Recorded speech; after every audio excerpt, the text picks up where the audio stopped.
Hello tout le monde, c'est Gaëlle. Ça y est, je suis revenue. Je vous avais dit que je reviendrais peut-être. Je ne savais pas encore, mais je suis bel et bien là. Alors, 2 ans après, mais, euh, mais je suis là. Et cette fois-ci, j'espère bien continuer.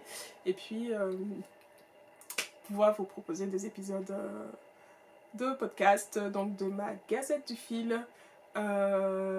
Plus ou moins régulièrement, on verra pour la fréquence. Donc pour ceux qui ne m'avaient pas encore vu la dernière fois, je me présente, je m'appelle Gaëlle. Comme vous voyez derrière moi, il y a beaucoup de tissus, je fais de la couture. Et je fais aussi pas mal de tricot, enfin pas mal, je tricote, on va dire ça comme ça. J'aimerais faire de la broderie, mais très sincèrement, pour l'instant en fait, j'arrive pas à m'y mettre. J'en ai déjà fait, mais j'arrive jamais à trouver le temps de m'y mettre. Et puis, de temps en temps, je fais un peu de crochet. Donc, sur les réseaux sociaux, donc notamment sur Instagram, vous me retrouvez sous le pseudo Gaëlle Lecture et Création, parce que je fais aussi un peu de lecture. Et sur Ravelry, vous me retrouvez pour l'instant sous le pseudo Gaëlle Léo. J'essaierai de tout vous inscrire dans la zone de description certainement, ou bien juste là sur l'écran. On verra comment je fais une fois que ça sera bon. Donc du coup, je reviens parce que franchement, j'avais bien aimé l'expérience de la dernière fois. Vos retours étaient plutôt sympas, et donc du coup, j'avais envie de continuer. Et donc ce serait l'occasion de pouvoir un peu vous montrer ce que je fais, avec quoi je m'amuse, avec quoi des fois je galère, avec quoi... voilà, ce qui fait mon quotidien plus ou moins présent en termes d'activités créatives, on va dire. Donc voilà, donc du coup, couture, tricot, crochet, un peu de broderie. Donc ça veut dire que dans cette Gazette du Fil, vous verrez un peu de tout ça, de temps en temps, plus ou moins une activité, plus ou moins une autre. J'espère que ça vous plaira. Aujourd'hui, on va dire premier épisode bis, hein, parce que la dernière fois, j'étais bien motivée, mais comme on dit, la vie, elle a fait comme ça, elle est passée, puis elle est repassée, et puis voilà. Et 2 ans sont passés, mais me voilà. Alors du coup, pour pas continuer à blablater pendant très longtemps là-dessus, je vais rentrer dans le vif du sujet, et puis vous dire de quoi je vais vous parler aujourd'hui. Au départ, je pensais parler couture et tout, quand j'ai commencé à y réfléchir, là, au début du mois. Et puis finalement, là, quand je me suis dit, allez, j'y vais, je me mets sur mon siège, je prends l'appareil photo et je vais essayer de tourner un petit épisode. Finalement, j'avais envie de vous parler tricot principalement. On y va, on va commencer. Alors, je vais commencer avec... Alors, les tricots que je vais vous montrer, ça va être beaucoup du tricot d'été, top d'été, on va dire. Et puis, un peu de chaussettes, parce que c'est le retour des chaussettes. Alors, le premier ouvrage que je vais vous montrer, c'est un ouvrage que j'aime beaucoup. Alors, avant de vous le montrer, qui fait partie de ce livre-là, qui est le livre Ensemble de notre chère créatrice adorée Marie-Amélie, qui malheureusement a arrêté son activité, mais on lui souhaite le meilleur, hein, bien sûr, pour ses nouvelles activités. Et donc du coup, c'est un livre qu'elle avait fait en collaboration avec B.C. Garn, et donc dans lequel il y avait un certain nombre de modèles, et moi il y avait pas mal de modèles qui m'avaient plu, et ça faisait un moment que je voulais tricoter l'un des tops d'été qui sont proposés. Alors je sais plus s'il y en a d'autres, mais il y a au moins celui-ci, qui est le top Colocasia. Donc le top Colocasia, donc comme vous voyez, c'est un petit top qui a des manches assez courtes, au final, là. On voit que ça arrive assez haut sur le bras, qui a un col V sur le devant, et aussi dans le dos. Donc c'est ça qui est chouette. Et il est caractérisé en fait par une petite dentelle, là, qu'on voit ici, qui fait tout le tour de l'encolure, et aussi sur la partie centrale. Et c'est exactement la même chose dans le dos, en fait. Donc, dans ce livre, Marie-Amélie proposait de tricoter ce top avec donc, de la laine de B.C. Garn et donc la biobalance de B.C. Garn. Et moi, c'est ce que j'ai utilisé. Je me souviens absolument plus le coloris en fait que j'ai utilisé. Mais j'ai utilisé le même fil qui était proposé. Dans un coloris que j'aime bien, qui est peut-être un peu moins punchy que ce que j'aime porter d'habitude en termes de couleur. Mais franchement, ça fait l'affaire. Donc du coup, le voici, mon top en fait. Mon top Colocasia. J'aurais peut-être dû le mettre sur un cintre pour que vous le voyez un peu mieux. Mais voilà. Donc du coup, donc ça c'est le devant. Hein. Donc vous voyez bien le petit jeu de dentelle et tout, la dentelle. Si je vous rapproche, là, vous voyez avec l'encolure, du coup. Et puis ça va tout en bas. Et en bas, en fait, ce sont des côtes simples. Ce sont des côtes de 1. Et donc du coup, comme je disais, on retrouve un petit col V sur le haut du dos. Et puis tout le reste de la dentelle aussi dans le dos comme ça. Alors là, je vois plus ce que vous voyez. Alors. Et puis donc, ce qui est sympa aussi, c'est que du coup, sur les manches, on retrouve un peu une partie de cette dentelle. Voilà. Alors le coloris, c'est pas tout à fait ça là, quand je suis auprès comme ça. Ouais, c'est plus un peu ça. Ouais. Il est pas très punchy, hein. Il est assez... pas fade, mais voilà, il est un peu pastel, je trouve, comme coloris. Donc au final, donc j'ai toutes les informations, je pense, sur mon projet Ravelry. Je vérifierai quand même, je dis ça, mais je suis pas sûre du tout. Je sais que j'aurai toujours un minimum d'informations, mais là, je sais plus. Alors, pour la petite histoire, ce top, c'est un top que j'ai commencé à tricoter l'été dernier. Je voulais absolument avoir ce top, et puis... au final, j'ai commencé à le tricoter, et puis après, l'été dernier, c'était un peu compliqué en fin d'été. Je crois que j'avais aussi fait une bêtise dans la dentelle. Est-ce que je saurais retrouver cette bêtise? Je ne sais pas.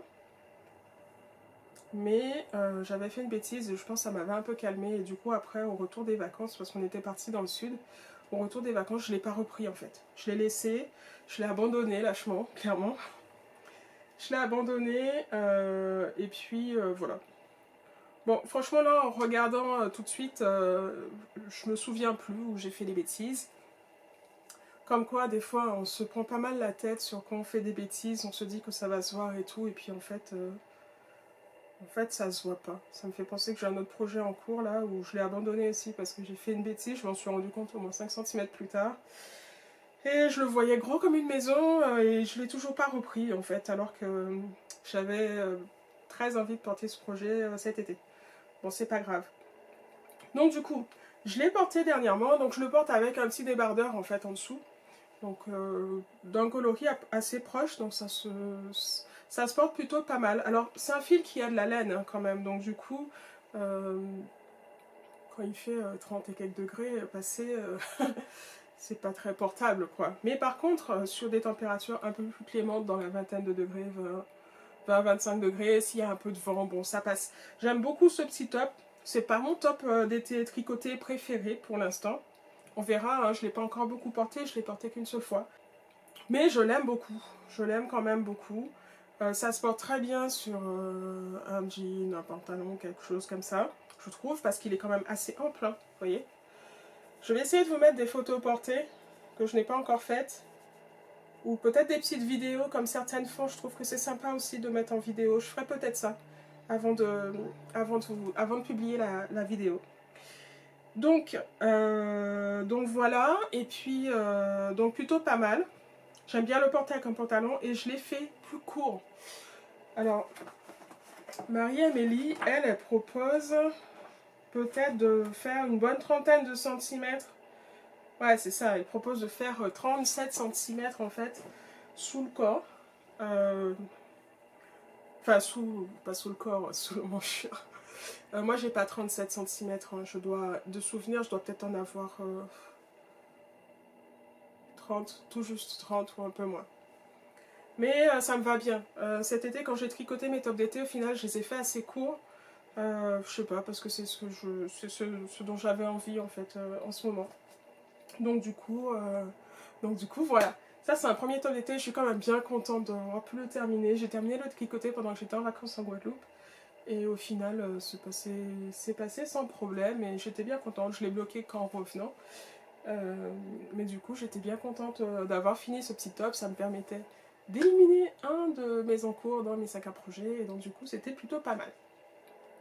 Donc, Maintenant, si je passe au second ouvrage terminé, pour rester dans les tops d'été, donc du coup, il s'agit de celui que je porte. Alors, je vais vous le montrer comme je le porte déjà, puis j'essaierai de vous mettre peut-être des petites vidéos après du porter. Hop. Donc, c'est un top comme ça, avec un esprit nageuse un peu. Vous voyez? Donc du coup, c'est un patron d'Atelier Émilie. C'est un top, franchement, quand je l'ai vu l'une des premières fois, parce que je reçois les appels au test d'Émilie, je me suis dit, ce top-là, il va falloir que je le tricote pour cet été. C'est obligé, je trouvais que c'était un projet un peu... un top assez passe-partout, très facile à porter, avec un pantalon, avec un short. Donc Émilie, elle a utilisé une base Merino Tencel de chez By Simone, Yarn Bar by Simone. Et en fait, c'est un top qui demande pas beaucoup de fil. Hein. C'est un top qui demande, moi j'ai dû peut-être utiliser 450 mètres de fil. Quelque chose comme ça, je pense. Alors, ma version, je l'ai tricotée pour vous la faire courte parce que j'ai eu quand même des petits déboires. Je l'ai tricotée avec un fil, donc pas du tout. Mais pas du tout. J'ai fait ma rebelle. Je ne l'ai pas du tout tricoté avec le type de fil qui est recommandé par la créatrice. J'ai utilisé. Voilà, j'ai utilisé ce fil-là. Donc c'est un fil qui contient 90% de coton et 10% de cachemire. De chez BC Garn. Je suis restée chez BC Garn. J'étais un peu BC Garn cet été. Et c'est un fil que j'ai connu au final chez Maison Bon Poil. Dont je parle pas mal sur Instagram si vous avez déjà vu mes stories, qui est un petit atelier boutique qui est tenu par Marion, pas très loin de chez moi, franchement à un quart d'heure de chez moi, donc ça c'est très cool. C'est très cool et c'est très dommageable aussi pour la carte bancaire, mais bon ça c'est pas grave. Et donc du coup j'avais connu ce fil quand elle avait fait un espèce de petit atelier pour tester les fils d'été. Donc elle nous avait mis un certain nombre de nouveaux fils qu'elle avait reçus dans son atelier boutique. Et l'idée, c'était qu'on puisse... elle avait commencé à tricoter des échantillons. Et nous, on pouvait continuer un peu à tricoter, faire quelques mailles avec un type de fil ou un autre. Donc il y avait de tout. Il y avait du coton, il y avait... qu'est-ce qu'il y avait d'autre? Donc il y avait du coton, il y avait des fils avec du lin, je pense. Il y avait du chanvre. Il y avait tout plein de choses. Et Marion avait pris le temps, avant ce petit atelier, de tricoter des échantillons complets pour chacun des fils qu'elle nous proposait et de les bloquer. Et du coup, ça nous permettait de voir aussi le rendu après blocage, parce que souvent, quand on a des fibres végétales comme ça, elles sont un peu plus rêches au tricotage déjà. Et puis,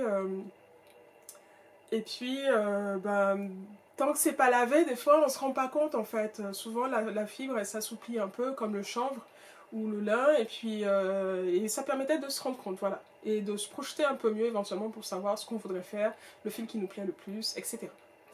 Donc ça, c'était une super expérience. Et d'ailleurs, pour faire un petit peu de pub à Marion, s'il y a d'autres personnes qui sont dans le coin, donc j'ai pas précisé, moi je suis en Seine-et-Marne, donc en Ile-de-France. Si vous êtes aussi dans le coin, plutôt vers le sud, je donne pas plus de précision, plutôt vers le sud, Seine-et-Marne.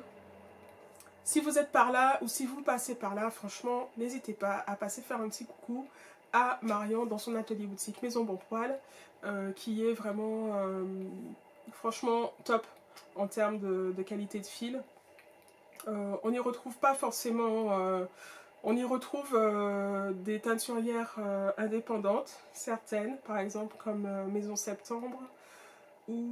Et donc, il va y avoir un nouveau petit atelier test de fil d'hiver cette fois-ci, et je crois que c'est au mois de septembre, et moi bien sûr je vais y aller, parce que Marion elle propose plein de types de fils que je n'ai pas forcément l'habitude de tricoter, et donc ce sera l'occasion d'en savoir un peu plus, de les voir un peu plus et tout.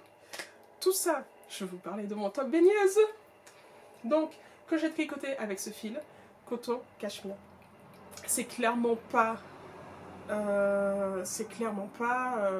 comment dirais-je, c'est clairement pas ce qui était prévu comme type de fil. surtout parce que je suppose que Atelier Émilie elle a voulu en fait avoir un fil qui ait une certaine élasticité, et moi clairement je suis clairement partie à l'inverse de ce truc là. Du coup ça m'a quand même posé quelques problèmes. J'avais choisi une première taille que j'ai dû tricoter, surtout ici parce que c'était pas assez couvrant en fait.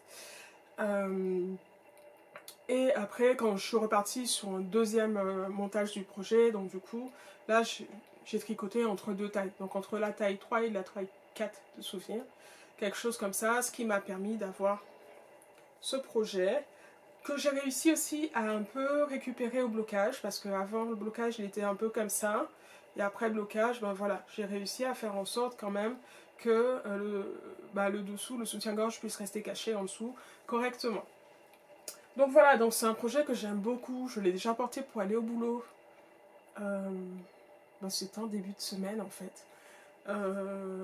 La seule petite chose qui m'embête, c'est que quand je le porte, et là ça se voit un peu en fait, il a tendance à remonter pas mal au niveau de mon cou, donc je me dis que si je le refais, je prendrai peut-être le temps, éventuellement peut-être de faire quelques petits rangs raccourcis à l'arrière pour abaisser un peu mon encolure en fait.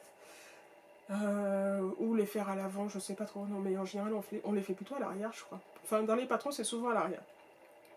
Donc je pense que je ferai ça parce que ça me gêne un peu. Heureusement je suis pas trop... Enfin, c'est pas quelque chose qui m'embête en fait d'avoir vraiment quelque chose qui arrive très haut sur l'encolure. Mais à la longue en fait j'ai remarqué que j'avais un peu tendance à tirer dessus pour qu'il reste bien. Alors là, comme je pense que je vais peut-être faire un petit rattrapage parce que je trouve qu'il n'est pas... Vous voyez, sur le côté, bon là on voit même pas. Mais des fois en fait, quand je bouge, il a un peu tendance à bouger, donc du coup on voit un peu mon dessous, mes dessous. Donc du coup, ce que je vais faire, c'est que je vais peut-être essayer de faire un petit point au crochet à l'intérieur, peut-être pour essayer de faire en sorte que ça se resserre un peu plus en fait. Et que je puisse le porter même comme ça simplement. Enfin, je peux le porter comme ça simplement, hein.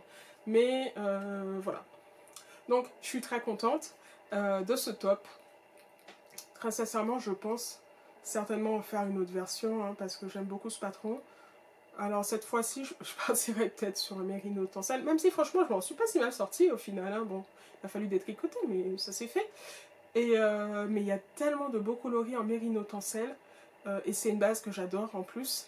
Donc du coup, c'est possible que je refasse une autre version. Alors pas cet été, hein, faut pas rêver. Mais bon, d'ici l'année prochaine, on verra bien que il y aura d'autres patrons qui vont sortir, bien sûr.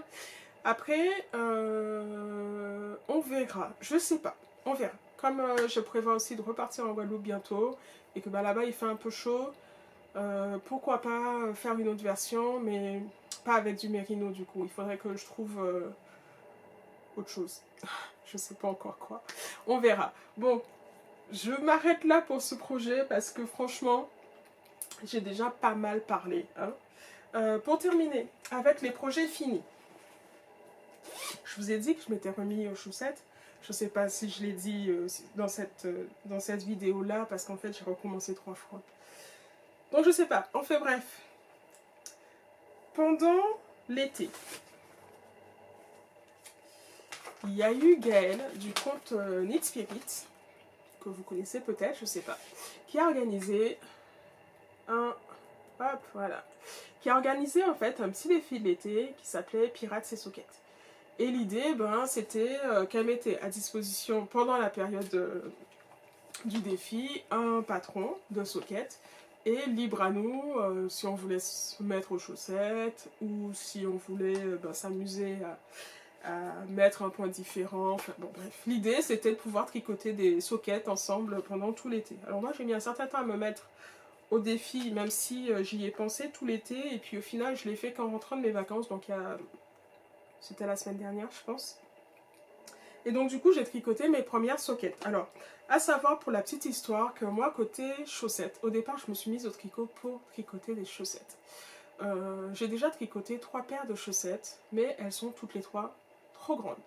Trop larges, ça rentre pas dans mes chaussures, même des fois dans les baskets, ça rentre pas. Enfin, voilà, ça flotte en fait. Mes pieds, ils flottent dedans, donc du coup, pas top. Je les mets quand je fais du yoga, par exemple, en fin de session de yoga, ce genre de choses, ou bien quand j'ai froid, que je suis sur le canapé, ou voilà.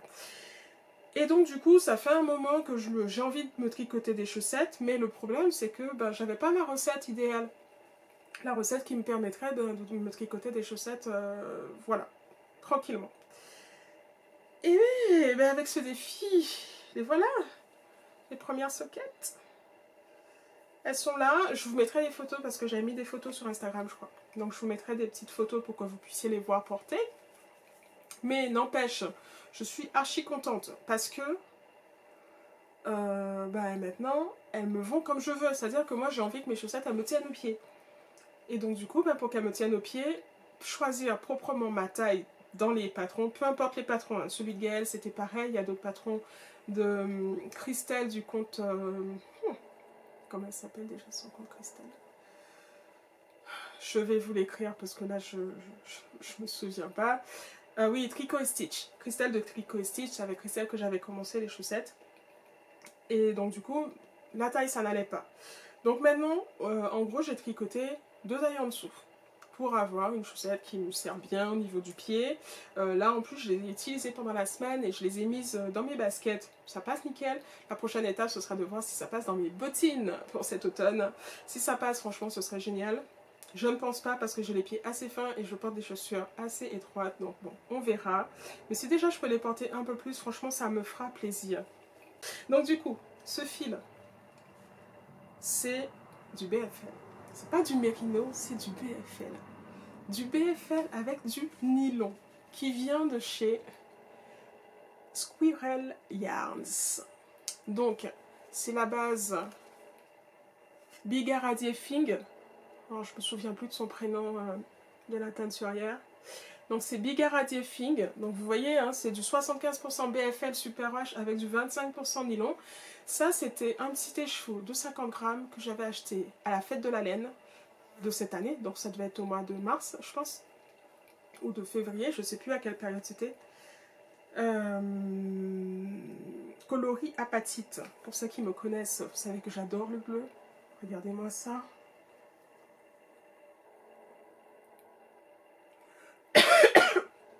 C'est beau, n'est-ce pas? Donc du coup, coloris apatite, sincèrement, je suis tombée en amour de cette base. C'est plus sec. Et sincèrement, du coup, je préfère ça, je pense, au mérino. On verra. Je suis en train de tricoter une deuxième paire. Et là, j'ai commencé, hop, une deuxième paire de sockets. Avec des restes, en fait, de fil de mes premières chaussettes que j'avais faites. Qui sont trop larges, mais que j'utilise quand même. Donc du coup, voilà. Alors, dans le patron de Gaëlle, elle proposait de réaliser un gousset, en fait. Elle proposait de réaliser un gousset, ouais, ça se voit ici, là. Là. On réalisait un gousset, et puis le talon à partir d'ici, pour les chaussettes. C'était la première fois que je faisais un gousset, et franchement, quand j'entendais parler de ça avant, je me disais, mais c'est quoi ce truc? Et puis finalement, en fait, c'est très simple. Et c'est vrai que ça apporte beaucoup de confort quand on porte la chaussette, donc du coup c'est plutôt pas mal. Donc ça j'aime bien, je vous en reparlerai quand je l'aurai terminé celle-là, parce que j'ai plus les étiquettes des fils, et puis comme ça je vous dirai. Parce que là je vais me tromper, donc ça sert à rien. Mais par contre, j'ai adoré porter, d'ailleurs il me manque un fil à rentrer, j'ai adoré porter ces chaussettes-là. Ah voilà, là vous voyez mieux. Les nuances de bleu et tout qu'il y a sur ce coloris apatite, moi j'adore en fait. Je trouve ça super beau. Et bizarrement, le fait que ça soit plus sec, au niveau du pied ça me dérange pas. Je trouve même que c'est pas mal. Alors là il y a du BFL, il y a du, pardon, pas du BFL, il y a du nylon, du nylon, pardon. Il y a du nylon et c'est un BFL super wash. Donc du coup je pense en termes d'usure ça devrait aller. J'ai aussi du BFL non super wash de souvenir et je veux aussi tester des chaussettes dans du BFL non super wash pour voir ce que ça donne en termes d'usure et autres. Donc franchement, je suis tellement contente enfin, mais enfin, de pouvoir tricoter des chaussettes à ma taille. Alors, pour info, j'ai Alors, j'ai commencé par la pointe. Les soquettes, elles se commençaient par la pointe. On fait le pied, le gousset, le talon, et puis on rabat avec un petit... Alors après le talon, il y a quelques centimètres là de jersey. Et puis après, on rabat en fait. On rabat avec... le rabat, c'était un Judy's Magic... Ouais, non, pas Judy's. Jenny's Surprisingly Stretchy Band Off. Donc en fait, c'est un rabattage très élastique. En fait. Tout simplement.